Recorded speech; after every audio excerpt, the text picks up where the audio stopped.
Today I wanted to just show a quick way to repair your earthing product. If by chance you've lost the stud or the stud is broken, there's an easy fix, and I'm going to show you how to do that right now.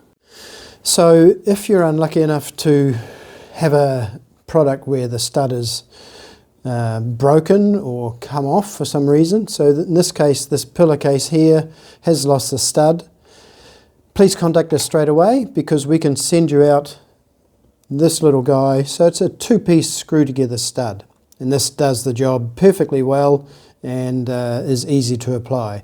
We'll ship you the stud along with a couple of washers, and quite simply you put one washer on the stud, and I'm going to push this through the hole, so there'll be a hole in the stainless steel ribbon.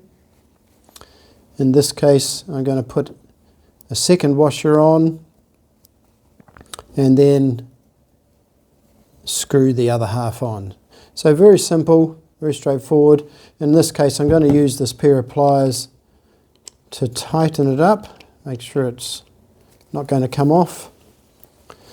Turn it over, and here we go, got my little screwdriver, and we'll just give this a little tweak.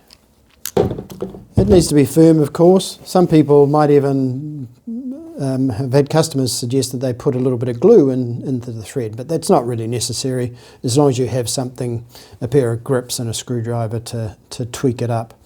Now the other thing is, you might find that when the stud broke, part of the stud will still be in your lead, and of course you can't use this if that is the case. It's not going to go anywhere. So just get a blunt tool of some sort, something that will get under the edge, and prise it out just like that. So now the lead is clear, the new stud is on, working perfectly. So this is what you can do if the stud is broken on your earthing product.